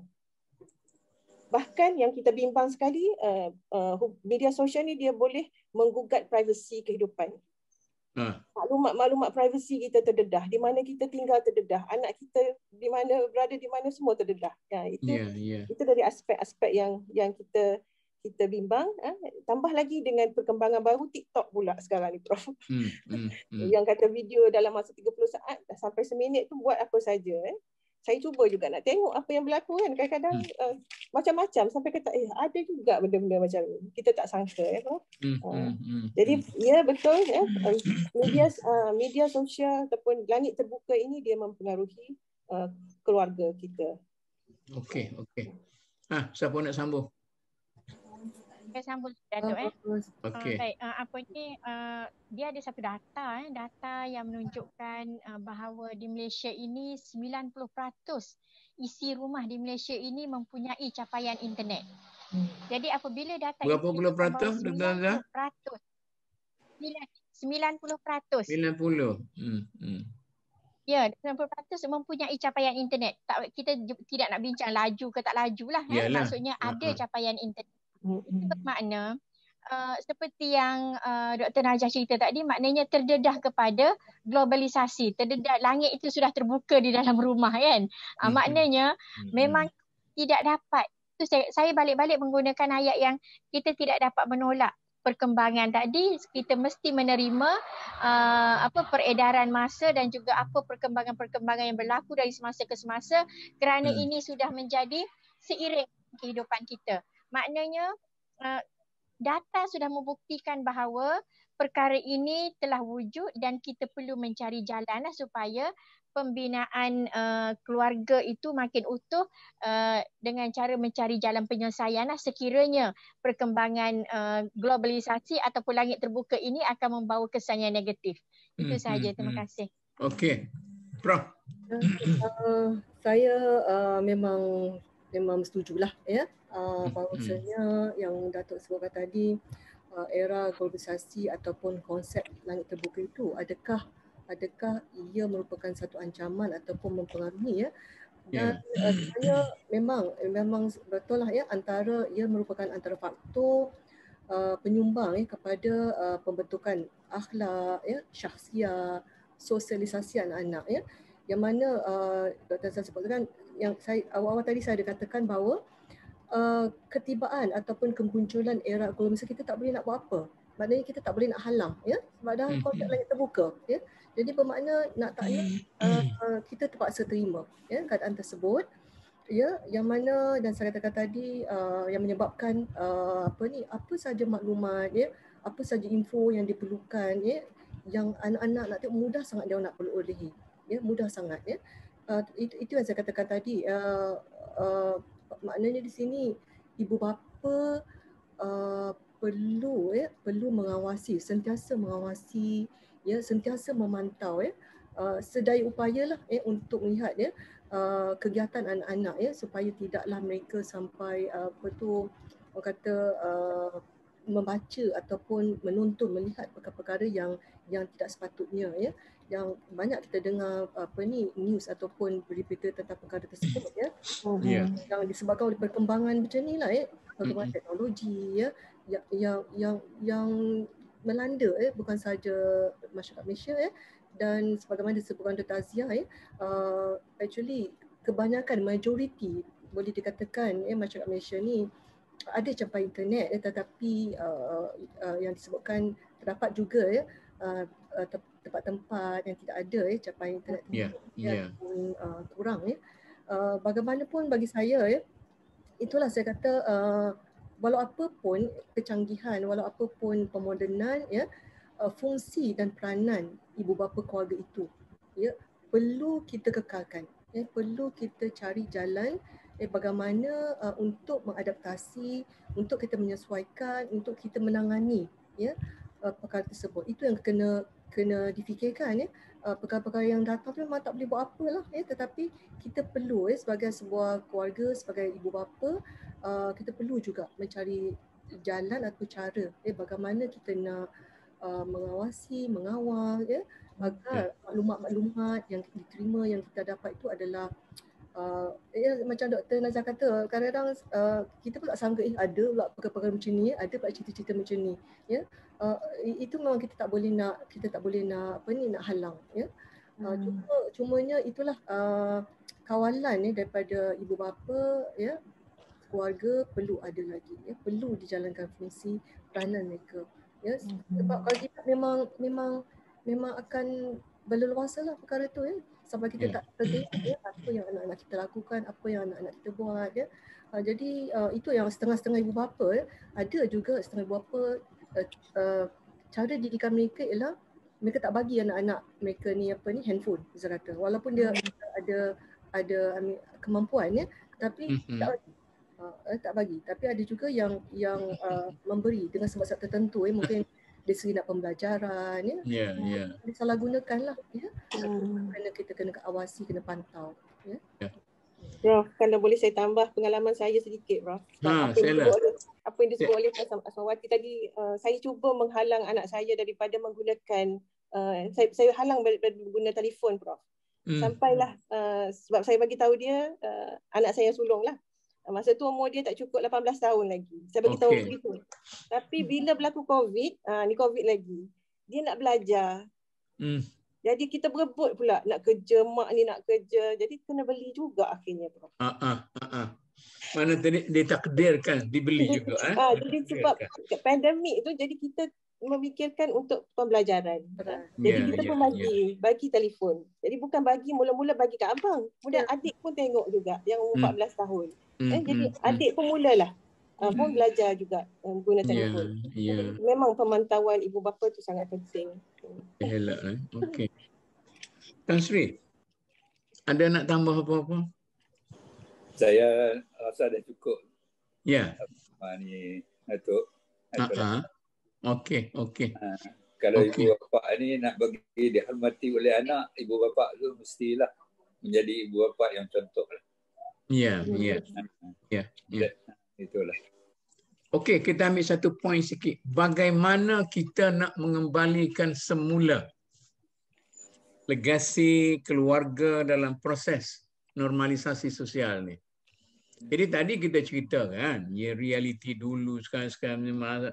Tapi macam mana bolehkah kita nak balikkan semula? Dengan apa cara saja?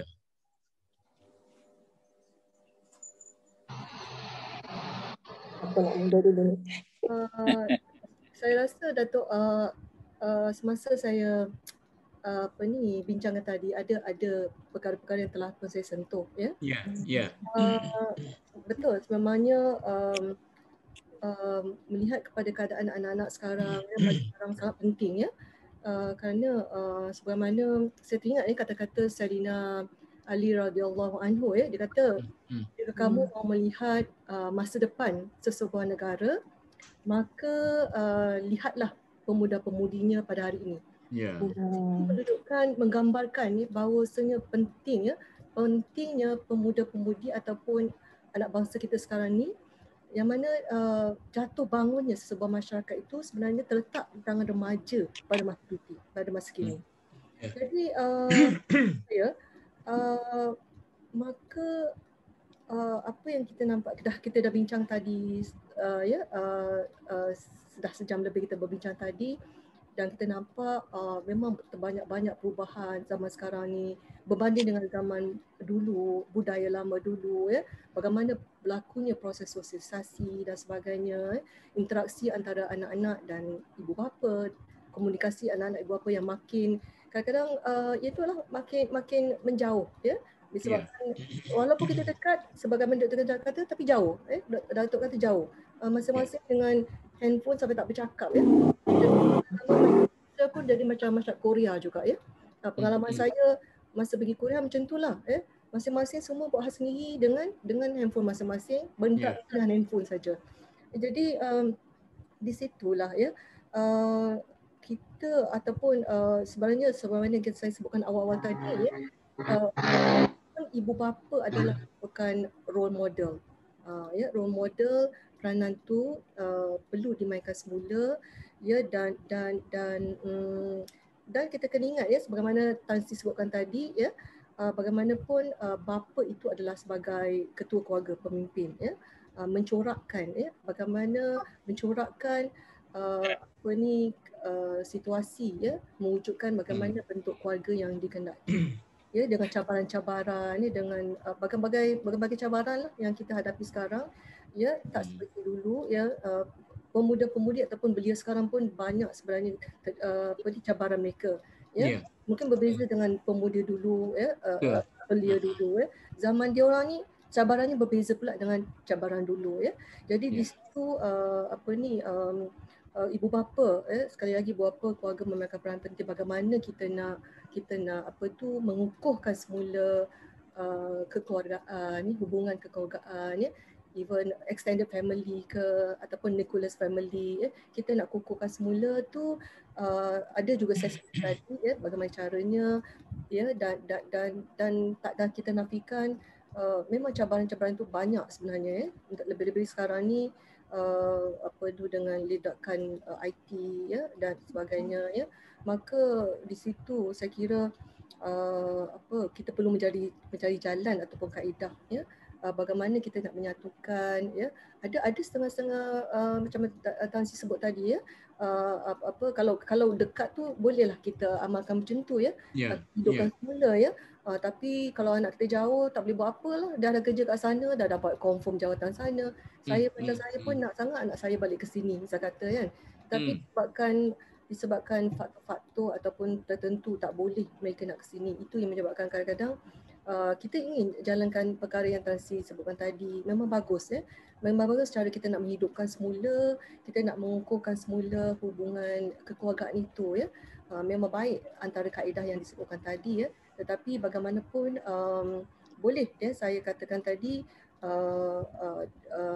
kaedah dan praktikal lah ya, yang kadang-kadang kita tak naklah bercakap secara teori je ya. Practicality dia sekarang ni macam mana? Apa kita boleh lakukan ya untuk kita merapatkan balik, mengukuhkan semula kekeluargaan tersebut ya, walaupun ada family seperti saya cadangkan tadi ya, yang mana trend sekarang ya, banyak yang buat perjumpaan ya, open day, family day ya, bagaimana kita nak mengeratkan ya, yang jauh tu cuba datang dekat bersama-sama ya. Jadi dari segi sosialisasi kalangan masyarakat pula, itu merupakan tanggungjawab bersama ya, maknanya kerajaan ataupun masyarakat perlu terlibat ya, sama-sama memberi kerjasama, memberi sokongan ya kepada bagaimana kita nak, contoh mudah lah, misal kata sebagai contoh lah, mungkin cadangan just 2 cents cadangan, misal kata kerajaan boleh beri inisiatif ataupun memberikan insentif pada rakyat ya, untuk yang kurang berkemampuan lah, untuk mengadakan satu bentuk perjumpaan keluarga ya, perhimpunan keluarga ya, ataupun sebagai contoh lain pihak hotel misal kata ataupun homestay berikan 50% untuk tujuan itu, untuk tujuan kita nak mengukuhkan semula kekeluargaan kita itu supaya tidak makin jauh lah ya. Tapi kalau yang dekat tu memang baguslah, macam Tan Sri kata tadi, Datuk kata ya, seboleh-bolehnya memang kita kalau boleh nak keluarga kita dekat ya, tetapi kadang-kadang di luar kemampuan pula kan, ada faktor-faktor tertentu, cabaran lain lah ya. Itu antara cara-cara lah bagaimana kita nak pastikan belia, pemuda pun sekarang ya, kita tak lupa dari segi pendidikan ya, pendidikan akhlak, kita kekalkan ya, interaksi sosialisasi bersama anak-anak ya. Kena jagalah ya, kadang-kadang kita terleka, macam kita tak lupa ya, terabaikan anak-anak kita tanpa kita sedari. Kadang-kadang disebabkan kesibukan ya, disebabkan bekerja ya, macam kita yang bekerjaya ya, seperti Dr. Azhar kata tadi, pergi pagi, petang balik, tu makan tu dah penat, tak jumpa ya. Dah penat tidur, besok hantar anak pergi sekolah, anak kat sekolah je, balik agama. Jadi memang ruang masa ya, zaman kompleks.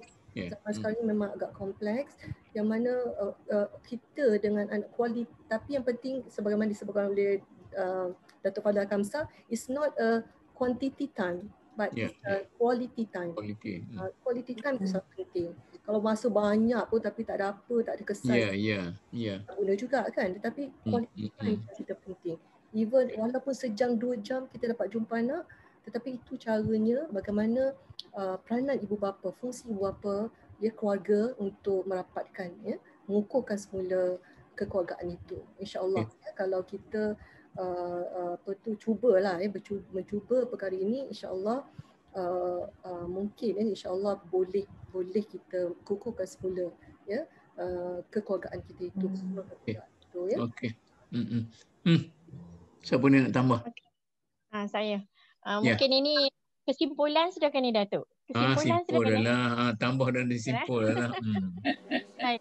Apa ni kalau daripada tadi Datuk tanya bagaimana kita nak kekalkan balik lah ke institusi keluarga. Tadi nak mantapkan institusi keluarga. Baik, saya bagi cadangan idea ini berbeza sedikit lah daripada dua rakan panel kita ataupun kawan-kawan yang dalam grup tadi, dalam grup ini. Baik, antaranya yang saya boleh cadangkan ialah masyarakat kita sekarang ni sudah pun dididik dengan kepentingan keluarga ataupun peranan-peranan ini. Jadi yang saya nak cadangkan ialah meneruskan mendidik masyarakat. Meneruskan mendidik masyarakat dengan lebih efektif ataupun dengan lebih berkesan, dengan cara kita nak meneruskan pendidikan ini ialah saluran yang paling penting ialah menggunakan media sosial. Media sosial melalui TV, iklan-iklan yang mana menunjukkan institusi keluarga itu penting. Melalui cara itu kita tengok banyak juga kesan-kesan. Mungkin tidak, saya tak pasti ada kajian atau tidak, iklan-iklan yang yang menonjolkan nilai-nilai murni ini ada kesan sejauh mana atau berapa persen itu saya tak pasti ada data atau tidak. Tapi saya berpandangan memang ada kesannya. Ada kesannya. Jadi saluran ini kita boleh gunakan untuk mewar-warkan kepada masyarakat kita, khususnya masyarakat Malaysia, supaya kemaskan balik institusi keluarga. Dan juga kita juga kena secara berfokus juga pihak-pihak tertentu, sama ada pihak kerajaan ke, NGO ke atau jabatan-jabatan tertentu secara berfokus. Katakanlah di bawah jabatannya itu ada individu ataupun pekerja mereka yang mempunyai masalah sedemikian, fokus kepada insan-insan tertentu untuk diberi kaunseling ataupun memberi sokongan lah, cara-cara untuk kita nak kembalikan kepada institusi keluarga yang mantap. Itu mungkin tambahan kepada pendapat rakan-rakan. Terima kasih Datuk. Okey Prof, saya sambung. Saya ada 5 poin yang ringkas Prof. 5 saja. Hasil daripada perbincangan kita tadi yang saya belajar daripada Tan Sri juga, saya nak simpulkan. Yang pertama sekali, kita perlu kembali kepada asas kita dalam keluarga. Dalam Quran sendiri sebut surah Al-Imran, surah keluarga Imran. Keluarga tu sampai diberi nama satu surah. Itu keluarga Imran tu. Iyalah. Dan ada lagi Ali Ibrahim, keluarga Nabi Ibrahim. Banyak lagi keluarga Yaqub. Maksudnya keluarga tu satu institusi yang penting bagi tamadun manusia. Itu yang kita kena kembali. Jadi maksudnya al tu. Al-Ashirah ke, Rahtun ke, dalam Quran banyak istilah-istilah tentang keluarga yang boleh kita teruskan bersama untuk okeylah, kita bubuh Al-Zuhdi lah. Okey. Yang kedua saya belajar yang Prof yang Tan Sri sebut tadi, pentingnya ada perancangan. Keluarga ni penting ada perancangan. Nak duduk di mana, itu mesti ada, mesti berbincang suami isteri. Suami nak kerja kat Selangor ke kat Kelantan, contohnya. Kena bincang. Itu perlu ada perancangan kehidupan bersama. Yang ketiga, yang saya belajar juga tadi ialah pentingnya kelangsungan hubungan ahli kerabat kita ni, keluarga kita, akhirah, keluarga kita zawil qurba, di Quran tu sebut kaum kerabat kita yang terdekat, sangat penting. Takkan Allah sebut yang sia-sia, mesti ada kepentingannya. Yang keempat ialah kita mesti lestarikan tarbiyah. Saya dengar yang Tan Sri sebut tadi, datang duduk sama-sama, solat berjemaah, makan bersama. Itu ialah nilai-nilai tarbiyah keluarga yang perlu kita subur dan lestarikan. Jadi itulah kesimpulan yang boleh saya kemukakan. Okey, terakhir Tan Sri. Saya berpandangan ni Datuk, kita boleh menerima pembaharuan dan pembangunan secara moden. Tapi kita dalam masa yang sama kita harus juga lihat kepada perkembangan yang lalu supaya kita padankan dengan perkembangan baru yang kita akan terima. Tapi satu perkara lagi saya ingat, yang ni kalau saya sentuh yang ni mungkin akan boleh banyak lagi kita boleh bincang lah. Satu ingat, kalau kita lihat dalam keluarga ni yang peranan penting sekali ialah ibu sebagai pendidik. Ibu adalah sebagai pendidik. Ibu, Dr. Najah, ibu, bukan bapa. Ya. Kemudian masalahnya kita sekarang. Oleh kerana dalam zaman sekarang ni, bila nak bekerja, suami bekerja, isteri pun nak bekerja. Kemudian tugas tu, kalau bapa tak boleh pelihara anak dia, atau ibu pun sama tak boleh, maka serahlah kepada orang lain. Sama ada Indonesia ataupun siapa-siapa. Kemudian mungkin juga kita boleh memikir kita ada peranan yang dalam Quran, dalam khus min amwalihim kan. Kita kalau kita boleh ambil yang tu, kalau semua orang pakai, masyarakat semua tunai zakat, zakat kita tu kumpul banyak, yang ni mungkin kita boleh rancang. Kalau suami-suami yang dah ada pendapatan, tapi pendapatan dia tidak cukup, jangan bagi isteri dia kerja.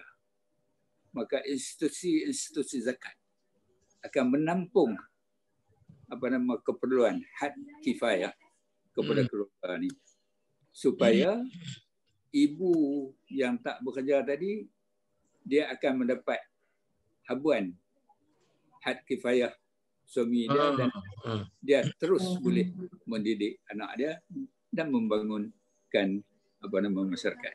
Saya ingat itu sikitlah mungkin kita boleh bincang dengan lebih. Terima kasih. Okey. Terima kasih Tan Sri, dan saya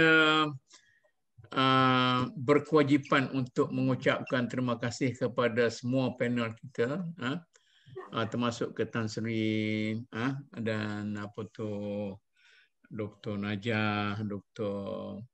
Aziza, Prof. Susah nak sebut nama Prof ni. Prof. Asmawati. Prof. Asmawati pada ada sebut-sebut semua. Malam ni susah nak sebut detil mungkin begitu kan, sebab tak berhenti daripada pagi.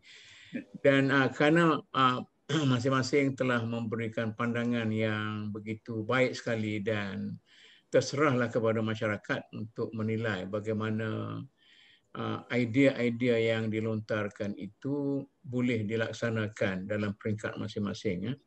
Dan saya juga mengambil peluang untuk mengucapkan terima kasih kepada para penonton dan para peserta yang sama-sama masuk dalam aktiviti kita pada malam ini, kerana bersabar, kerana perbincangan kita ini panjang. Saya dulu orang kata 2 jam itu takkanlah boleh sebab panjang sangat, tapi saya membuat keputusan ini bukan sekadar untuk kita dengar pada hari ini, tetapi mungkin para pelajar kita membuat kajian dan sebagainya, dan mereka itu boleh rujuk dalam Facebook dan dalam YouTube yang kita simpankan. Dan akhir sekali saya ucapkan wabillahi taufik. Wassalamualaikum warahmatullahi wabarakatuh.